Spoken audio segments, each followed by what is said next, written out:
The Wally Show podcast is our daily radio show heard live through the Way FM app each morning and hosted by Wally, Gavin, and me, Betty Rock. For more fun, be sure to connect with us at wayfm.com/Wally. The Wally Show podcast is brought to you by Colorado Christian University Online, where you can earn a degree online just like Betty Rock. You can learn more at ccu.edu/Wally. Getting you caught up. It's news-ish on The Wally Show. We heard it back when the Titanic went down. It was like first-class passengers on the boats, and then they were leaving all the poor. Yeah. Back in the back. Fend for yourselves. Today. Every man for himself. Well, it's happening today, and it's on Southwest Airlines. So they're trying out something new. They are going to try where they're the only. Okay, let me start over. They're the only airline where a cleaning crew does not come on board between flights and clean up. And I used to be kind of okay with that because they saved you money. Now you're paying just as much to fly them as anybody else. Well, the reason that they don't have a cleaning crew, it's not because they're not getting it clean. It's because that the flight attendants, they're the ones that are kind of picking up after. So yes, it does save you money and it does save time. However, now they're going to try having a cleaning crew, but only cleaning the premium and extra legroom seat areas. What in the first world, class Southwest? Passengers will only be getting clean. That means anyone in coach, you're left with all the grime and the gunk and the germs. Is this Spirit Airlines? What did you do? Take a page out of Spirit Airlines and be like, how can we be as horrible to our customers as possible? I don't think it's going to go over very well. I looked up to see, like, what are some of the typical messes that flight attendants have to clean up after. Mainly, it's dirty diapers that are left in, like, the little pockets in the back of the seats. Kids just make messes with their food. You know, I've already cleaned. When I go on a flight, I already Clorox disinfect. Oh, do you really? My I don't area do any of that every time. Because I don't trust the cleaning crew. Like, they have around 35 to 50 minutes on average to turn around a cabin till the next crew comes on. Yeah. That's not really enough time to get it really deep cleaned. I don't think the airline, oh, come on. I'm trying not to say the word stewardess. The Flight attendant? Flight attendants. Yes, I got stewardess in my head. You're like, stop it, man. No, but the flight attendants, I don't think they should have to. That should not be their job. They have enough other stuff going on. Mm-hmm. They should not have to do that. So Southwest already doing that, I think, is a miss. Then saying, okay, well, we're just not going to have them do that. We're protecting them. And so now you're just going to have a dirty plane. So then they'll be like, okay, people, be adults, clean up after yourselves, which you should. Yeah. But people don't. People are the worst. On flights, people are never at their best at the airport. I think what it's going to come down to is Southwest is slowly, like, burying themselves. I know. And no one is going to want to get on a flight where you go past that little curtain into coach, and it's just a free-for-all mess. No one is going to want that. No, I'm so disappointed in Southwest lately. Their big changes are just at the expense of their customer, and I hope that it reflects in their price, of their stock. I hope so. I'm flying Delta far more now. I'm paying more to fly Delta because they're better. They clean the plane. What if they said Spirit is better? Oh, that will never happen. I don't think that sentence has ever been said. There's one thing that can bring you to the brink of madness when you own a home, and it's the fire alarm, smoke detectors going off and just chirping. Hey, it's the Wally Show here on Way FM, and I experience this, and it always happens like early in the morning, late at night, when you don't have extra batteries, and you're like, oh, dadgummit, and there's nothing you can do to make it stop.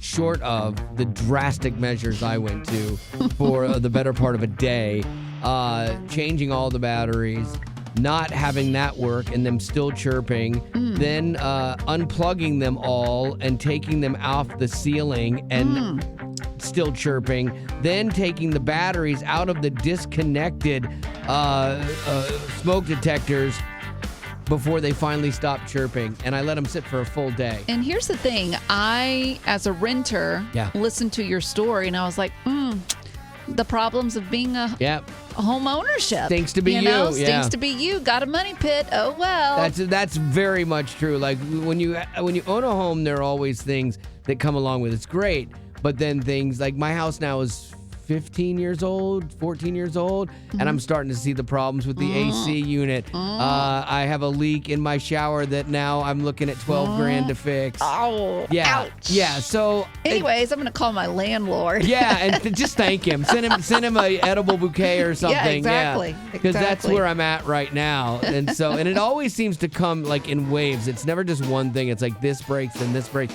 And that's where I'm at right now. I feel like a money pit. Hey, I might be putting my house on the market, and if you're interested in it, forget everything I just said. It's a beautiful house. One owner, and it's in impeccable shape. So this is what I want to talk about with you. What is your money pit story? Like, what is the money that you had to spend on your house that you were not expecting, and was it like way more than you thought? Like, man, you find mold in your house and you have to do mold remediation. A neighbor of ours, I think it was like $20,000.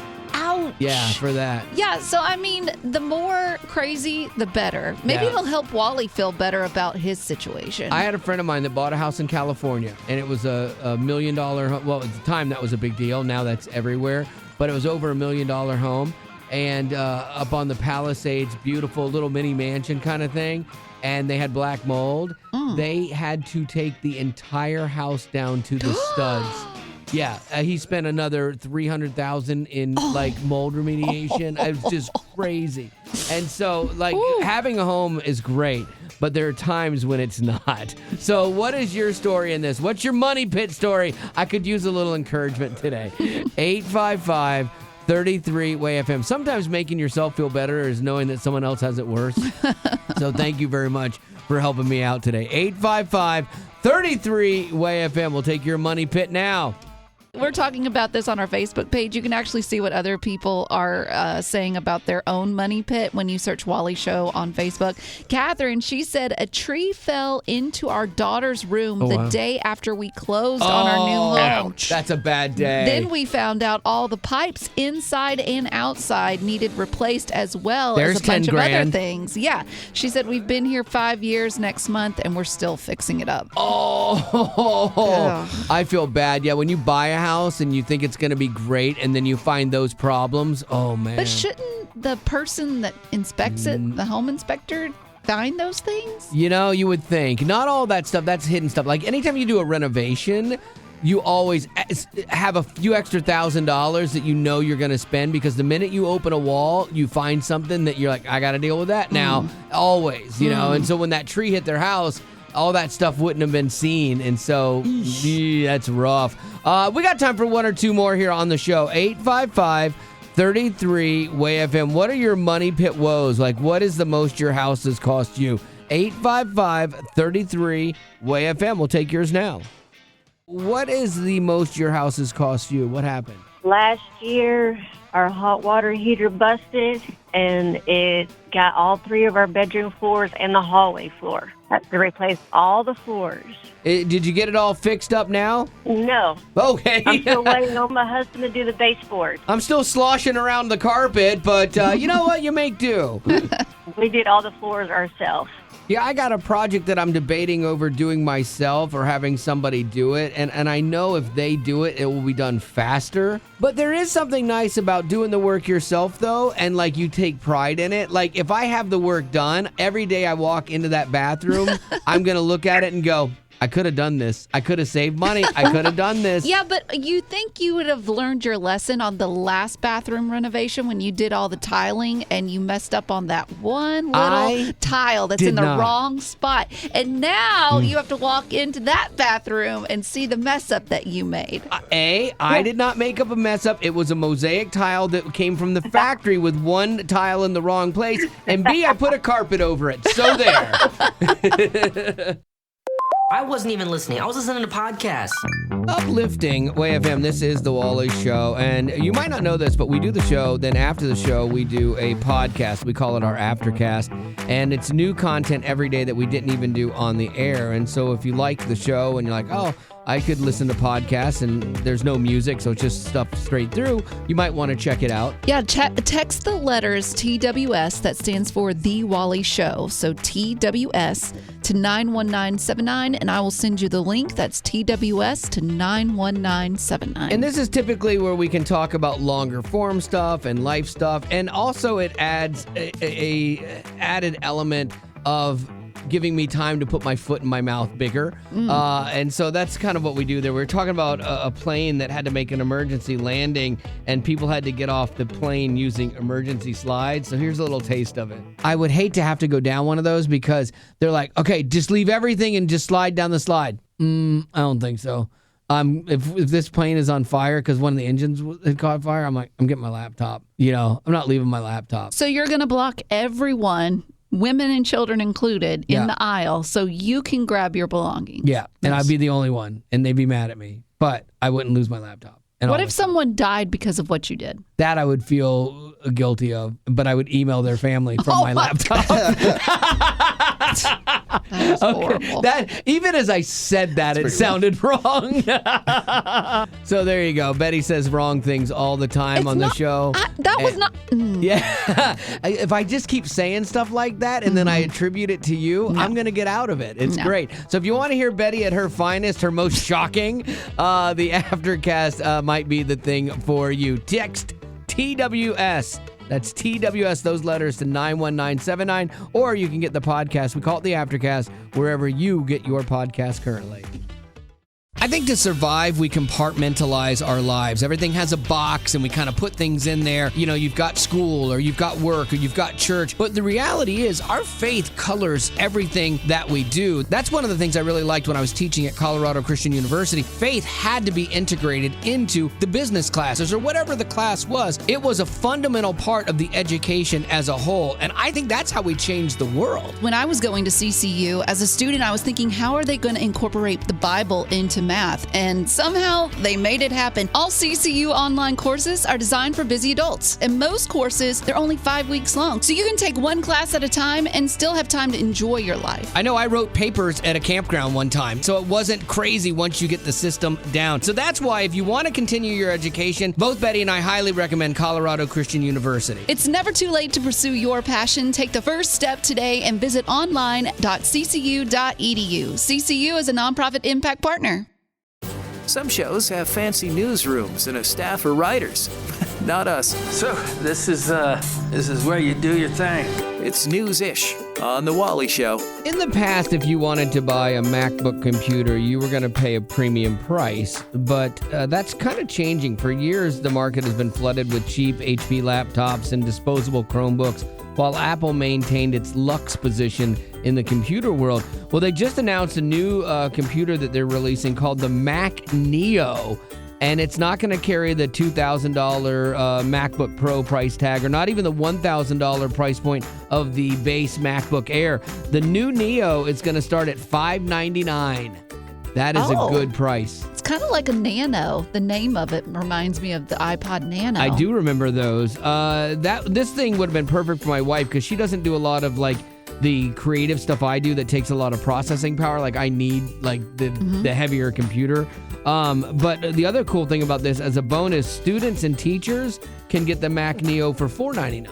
So they have a discount for them. So if you prove that you're a student or a teacher, you can save a little bit more money on it. Do they come in pretty colors? That's a great question. Apple knows the market. They know you still want it to look cool. So they come in 4 colors: blush, indigo, silver, and new citrus. It's kind of remember the 90s iMacs? Yes, with the big bubble background. Yes. Yeah. And all the different colors. I love those. Mm-hmm. Even your phones, your iPhones.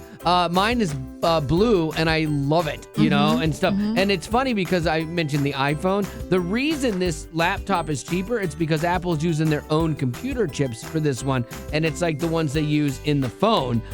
Plus, the new computers are going to have their Apple AI in it as well, so you can do basic stuff, like photo enhancing, auto translate, and all that kind of stuff. And that's only going to continue to evolve as time goes on. So, look at them. Yeah, I love my Mac. I could never say that about my PC. I use my Macs for about 5 years, and then I get a new one. but on average, I would have gone through 3 of the PCs in that time anyway. So now the quality is there and the value is too. So it might be something you want to look into, especially if you got a kid, you're sending them off to college or for high school. You can get the power of a Mac without the price. Uplifting WayFM, this is the Wally Show, and part of WayFM's mission is to help you grow in your faith, and we do this through the music that we play or some of the honest or hard conversations that we have, and our world's biggest small group, and we have a new one now. You pray and nothing happens. You're not alone. Hi, it's Pastor David, your host of the world's biggest small group podcast, and the latest episode answers the question, why does God seem distant?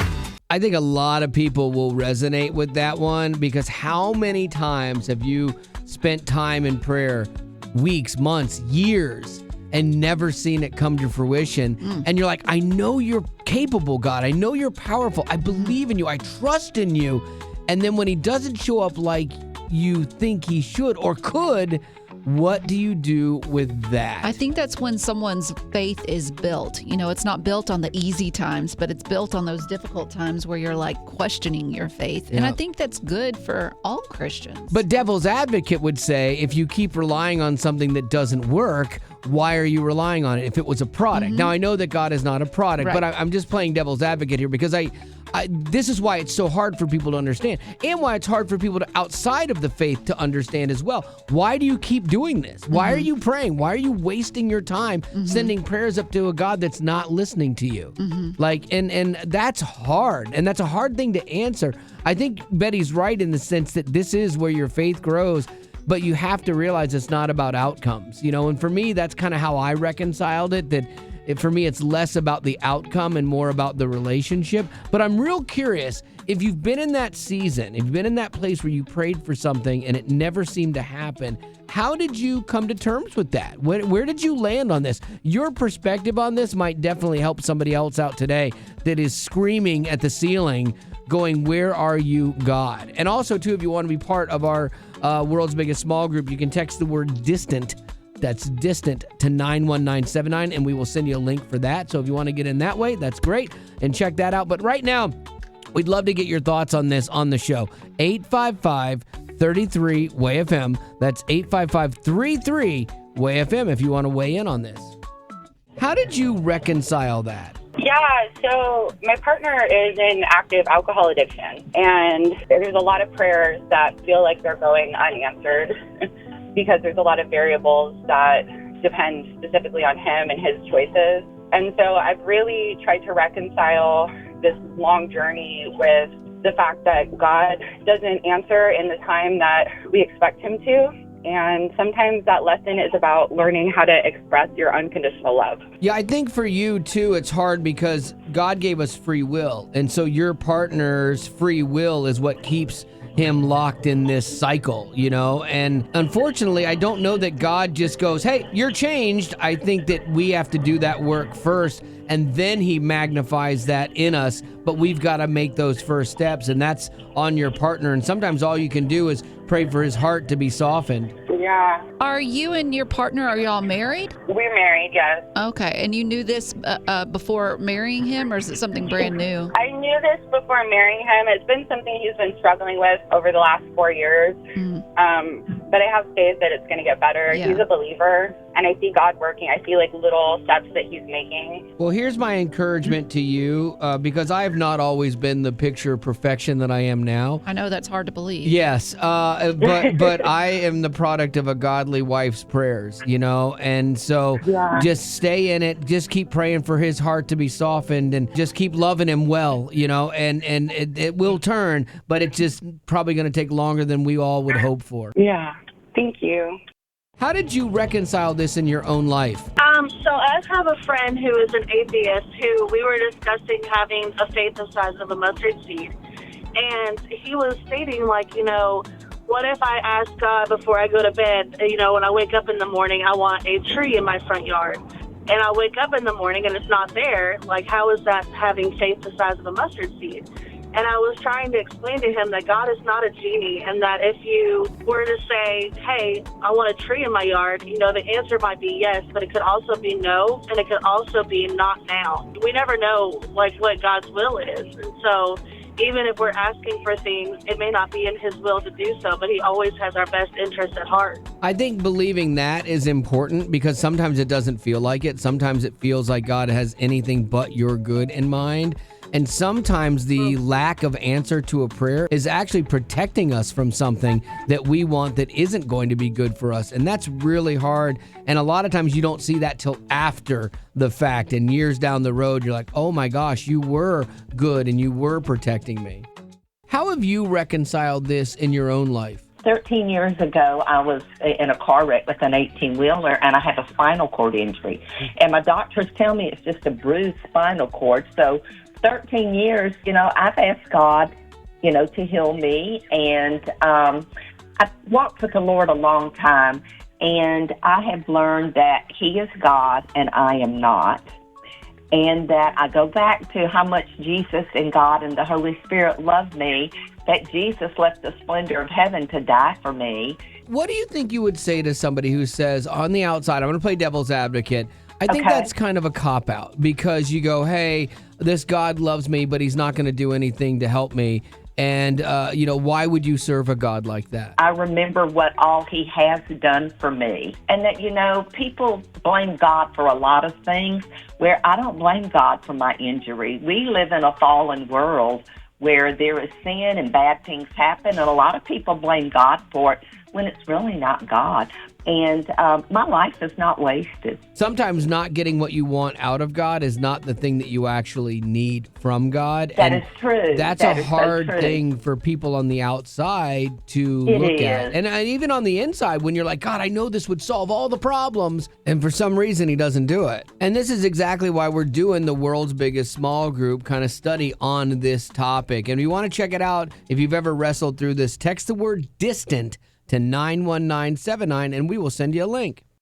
Here's our little ginger snap. I'm that gingerbread bad boy, that little oven-baked treat. It's the Lucky Charm himself, Gavin, with News-ish on The Wally Show.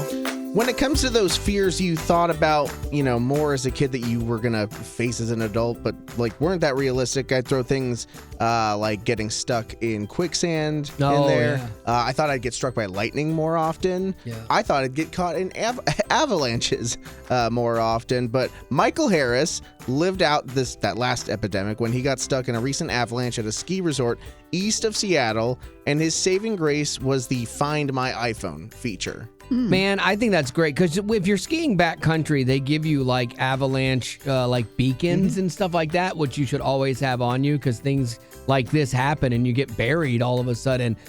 We went on snowmobiling and I had never done that before, and my wife wanted an avalanche beacon. She was so concerned because they're like, well, if you're going in the backcountry, there could be avalanche, and it wasn't even close to that kind of treachery. But it would have been nice to have something to make her feel better. So his wife, she actually came to his rescue when she felt that something was wrong after she called him. Never heard back. It had been a while, so she hopped on. I'm skiing. Leave me alone. That's what I probably would have. That's what I would have thought. But she was worried, so she checked the Find My Phone app and saw that he wasn't moving, wasn't answering his phone. His phone, again, wasn't moving, so she rushed to the resort, showed them at the resort at the front desk where he was exactly, and they went and found, boom, avalanche. They dug him out. He was stuck there for 4 hours. I can't fathom. I've been in, we've built snow forts in our backyard growing up, and get buried in there. But we're talking just a ton of weight. So he'd been in there for 4 hours, hypothermia, a broken leg. They dug him out, though. He's okay. He's alive. Might not go skiing anytime soon, but I'm sure he's grateful for the fact that technology has gotten us to this point where a worried wife can save you. Yeah, because he can never complain about her following his location again. Because it's that's what saved his life was actually her, stalking him. He will never hear the end of it. Oh, no. And rightfully so. Yeah. Rightfully so. I get it, man. I'm sure when she first saw him not moving, she's like, oh, you're skiing, right? I bet you're at the resort just doing whatever, and then find out he's in a hole. So yeah, the technology is great. Like your iPhone, they even have SOS now on your iPhone, satellite mode, where if you are in backcountry skiing like that and you can't get cell phone signal, there's a satellite mode that will let you call for help even without having cell phone service. So it could be your best friend and a lifesaver. The thing is that men would die so early if it weren't for the women in their lives. Oh, absolutely. Women are constantly having to save. It is a weird thing, though. It's a weird dichotomy because the thing that saves you also kills you a little every day. So it's strange. Name your favorite dinosaur. Don't even think about it. Velociraptor. What? Did we just become best friends? Yep. Uplifting Way FM. This is the Wally Show. We're going to play a game. You're going to get a chance to win a prize here. It's called the Best Friends Game, where we give you a subject, and then we count to 3, and we each shout out an answer and see if we match in who is best friends. And then you make sure you listen to this because you might find out who you're the most like on the show, and that can help you in your round. So with that said, Betty Rock, your question for young Gavin and me. Okay. My question for you on the count of 3 is to name the best animal to see in a zoo. Oh my goodness. No, okay. Ooh. Oh, okay. Ready? 3, 2, 1. Lemur. Oh, kangaroo's good. What did you say? Lemur? Lemur, the monkey, and I didn't mean that actually. I meant prairie dog. The prairie dogs are great. I like the prairie dogs and the exhibit because you can stick your head up in the tube there. And, yeah. The one at ours, you can go pet the kangaroos, which is what otherworldly. Wait, they're so soft. In Nashville? If you go down the path, and if they hop on the path, then you're allowed to pet their backs. No They're way. the softest thing in the world. They smell. I haven't been there in years because my daughter's all grown and gone away. That's worth a trip for me. Okay, so I did not do well there. All right, Gavin, your question for Betty Rock and myself. Okay, so for Betty and look Wally, at my eyes, Rock. Don't look at him. Look me in the eyes. Yes. What is the ideal male height in feet and inches? 3, 2, 1. 6 feet. It's tough. Yeah. I know. Yeah. Yeah, that hurts. He only has 6 more inches to go. We both do. 5, 6.5. So 5.5 inches. No. Yeah, and I know Betty Rock would like a 6 foot tall baddie. Baddie is right. Yeah. Okay. Well, we got that one right. So not Betty allergic to cats. If we're being specific. Okay. Final one here for Betty and Gavin, who both love hats. They usually wear hats every day. Baseball hats. Other than baseball hats, name another kind of hat. Okay. 3, 2, 1. Cowboy. Beanie? Oh. I thought about that. Yeah. Fedora and beanie, and I don't know why I didn't. You weren't gonna say beanie. It's your millennial that got you on that one. Your inner millennial beanie, my beanie. Yeah. Wear it on the back of my head. And cowboy, she's just picturing a 6 foot cowboy. Not allergic to cats. Yeah. Also down for going to Waffle House. I mean, if I'm gonna get specific here, super easy, you would think. I mean, you just wait outside of a prison, and anybody getting out, that's your guy, 100%. All right, so 855-33-WAY-FM. That's 855-33-WAY-FM. Sure, there's going to be a neck tattoo, but that's another story. You can work around that. 855-33-WAY-FM. We're going to find out who you are best friends with on the show if you want to play now. Name your favorite dinosaur. Don't even think about it. Velociraptor. What? Did we just become best friends? Yep. Uplifting Way FM. This is the Wally Show. Oscar, welcome to the Best Friends game. Is there somebody on the show that you think you are more like than the others? I think I'm more like you. Ooh, man, you sound amazing, by the way. All right, so the way this works is we're going to ask a question, and we're going to each write down our answers, okay? If you match with one of us, then you will get a prize. But if you match with the person that you said you were most like, which is me, you will get 2 prizes, okay? So here we go. Very good. The question is, and no one shout out your answer, name a movie that takes place in space. Okay. So, with that being said, do you have your answer now? No. Betty Rock is thinking the space between your ears. Stop. I have to think. Oh, okay. Yes, got it. I think it just got easy for her. Okay. Let's see how you do here, Oscar. What is your answer? Gravity. Gravity. That is a great one. That is starring a George Clooney and Julia Roberts. So I thought it was Sandra Bullock. No, Sandra Bullock. Yeah. Sandra Bullock. Betty Rock, did you say Gravity? I did not. I said Armageddon. That's a great one. That's a I good don't one, want to close my eyes. So good. I'm surprised that no one so far has gone with Star Wars until now. Yay! Gavin? Yeah, I went with Star Wars. There you go. So good. Well, you know what, Oscar? You had put your faith in me and said you were most like me.